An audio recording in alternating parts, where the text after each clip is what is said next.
확인하고 계시죠? 네.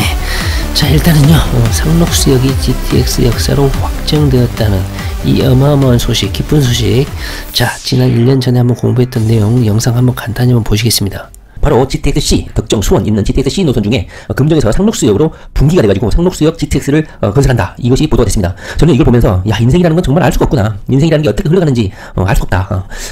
이 상록수역, 이 지도 한번 보십시오. 이 교통 GTX 노선도 한번 보시면 금정에서 수원까지만 현재 알려져 있는데 이 금정에서 상록수까지 분기를 해서 상록수 GTX역을 만든다는 보도입니다. 이 국토교통부에 근무하고 있는 실무자들은 이미 이것을 알고 있었겠죠. 내부 자료니까 엄청난 대입이죠.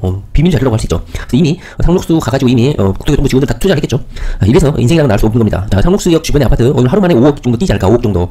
상록수 거의 뭐 투자자들이 관심이라도 있는 곳입니까? 상록수역이. 자, 어떤 것인지 한번 신속하게 살펴볼 필요가 있습니다. 그리고 자금 여력이 되신 분들, 지금까지 GTX역 주변이 너무 많이 올라가지고 아예 상상도 못하고 있었던 투자자분들, 특히 연예인들은 지금 당장 만주라 데리고 빨리 상록수역으로 지금 달려가야 됩니다. 지금 제가 보니까 10,000명 정도가 상록수역 주변 아파트를 검색하고 있는 것 같은데요. 지금 가셔야 됩니다. 지금 가장 최저점에 잡을 수 있는 기회입니다. 아마 가시기 전에 그냥 전화상으로도 매매를 하셔도 됩니다. 계표적으로 상관없고 오늘 계약해야지만이 다음 달 한 달 안에 5억을 볼 수가 있습니다. 자, 경기도 덕정과 수원을 연결하는 수원 과계급행철도 GTX-C 열차 중 일부가 금정역에서 갈라져서 상록수역까지 운행할 것으로 확인됐다. 보십시오. 노선.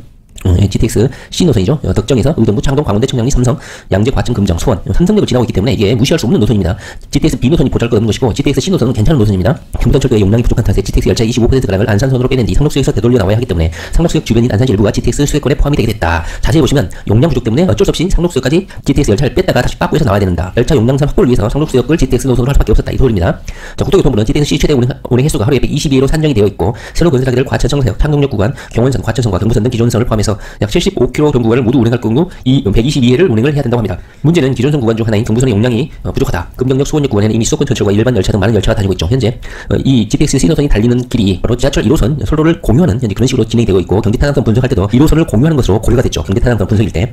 자, 철도계 관계자는 기존의 경부선을 운행하던 전철과 열차 횟수를 줄이지 않는 한 GTX 열차가 전 구간을 최대 운행 횟수만큼 운행하기는 현실적으로 불가능하다. 그래서 추가적으로 3개소를 이하로 추가로 설치를 할 수 있다. 이런 방안을 제시를 했었죠.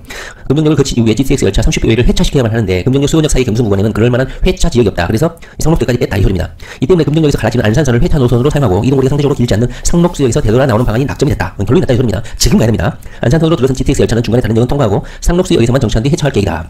국토부는 이를 고려해서 GTX-C 노선 안산선을 회차에 활용하는 경우 추가 재보장 개수와 소요시간 제한 기준을 적용하지 않기로 했다. 경부선 용량 부족 등을 고려해 안산선의 상록수역을 회차 지점으로 생각하고 있고 사업 참여를 준비 중인 민간 업체들도 고려를 했다. 결론 났다. 이 소리입니다. 네, 자, 정부가 1년 만에 상록수역을 GTX 정차역으로 포함시켜서 GTX-C 사업 실시 계획을 최종 확정했다는 소식입니다. 자, 관련 뉴스 오늘 속보로 보도됐는데요. 간단히 한번 살펴보도록 하겠습니다. 자, 정부가 GTX-C 추가 정차역으로 왕십리, 인덕원, 의왕, 상록수역을 추가 정차하기로 확정했다는 소식입니다. 정부가 경기도 양주 덕정과 수원을 잇는 수도권 GTX-C 노선의 왕십리, 인덕원, 의왕, 상록수역 4개역을 추가하기로 확정했습니다. 이들 역은 지방자치단체가 GTX-C 논의 과정에서 신설 요구했던 곳이죠. 정부가 GTX-C 노선의 우선 협상 대상자가 지자체와의 긴밀한 논의를 거쳐서 4개 추가역 왕십리, 인덕원, 의왕, 상록수역을 우선 협상 대상자의 민자 적격 조사 결과 적격성이 확보가 돼서 실시 협약에 반영이 됐다고 합니다.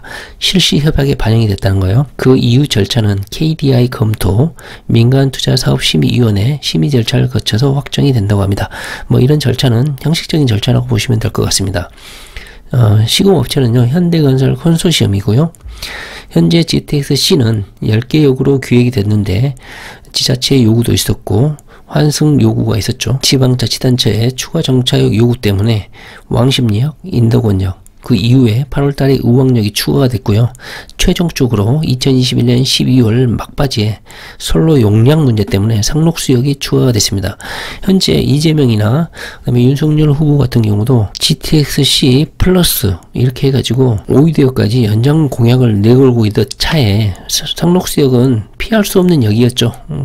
특히나 GTX-C가 선로 용량 문제 때문에 이미 지난 1년 전에 이미 상록수역이 정차할 것이다. 이미 예고가 되어 있었기 때문에 아마 피할 수 없었지 않나 하는 생각이 듭니다. 애초에 국토부는 추가역 신설이 어렵다는 입장이었으나 지자체의 강한 요청에 왕십리역과 인도군역을 허용하는 방향으로 선회를 했고, 특히 3차 신규 공공택지 추진계획에 따라서 우왕역 추가 신설이 확정이 됐죠. 상록수역 포함 여부는 불확실한 상황이었으나 GTX-C의 원활한 운행을 위해서는 선로 용량 문제 때문에 결국은 상록수역이 포함될 수밖에 없었다. 이 소식이 전해지자 또 상록수역 올드 아파트 부분에 수많은 투자자들이 지금 집중적으로 보고 있습니다. 저도 상록수역 GTX 정차가 좌절되느냐 수포로 돌아가느냐 이렇게 우려가 있었는데요. 역시나 이 GTX 정차역을 계획하는 게 장난으로 되는 게 아니구나. 이것이 괜히 나오는 이야기가 아니구나. 정차역 문건 유출이 괜히 되는 게 아니구나 하는 생각이 드네요. 자, 현재 약 1000명가량이 올드 아파트를 보고 있습니다. 자, 상록수역 바로 최근거리 재건축 아파트가 될 수 있는 올드 아파트. 현재 5억, 6억까지 올랐다가 다시 4억 5천만 원으로 가격이 좀 하락했었는데요. 다시 6억대로 오르고 조만간 20억을 찍지 않을까 하는 생각이 듭니다.